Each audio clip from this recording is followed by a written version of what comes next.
Molly could barely contain her excitement as she zipped up her bright pink backpack. It was her first day at Brookfield Elementary, and although she was nervous, the butterflies in her stomach buzzed more with excitement than fear.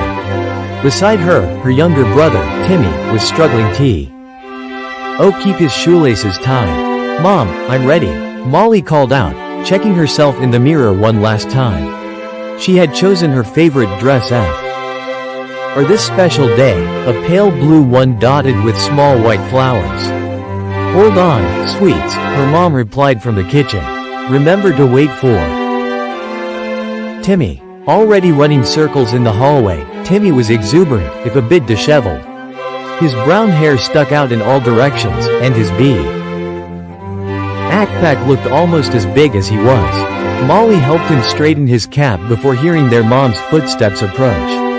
"All right, let's get a picture of you two," their mom said, holding up her phone. After a snap filled with toothy grins, they headed out the door, the morning sun sauce ting warm hues over the day. The walk to school was a short one, but to Molly and Timmy, it was like crossing an exciting new world. Leaves rust lit underfoot as they took a shortcut through the park, pointing out squirrels darting up the trees and dogs chasing frisbees. As they reached school gates, Molly felt Timmy's grip tighten around her hand. She gave him a reassuring squeeze. "It's going to be a great day," she whispered. Just then, the bell rang, cutting through the morning air like a starting pistol.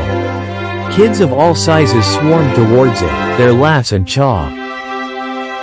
TTER blending into a symphony of a new beginning. Holding hands, Molly and Timmy joined the stream, stepping into their new adventure together.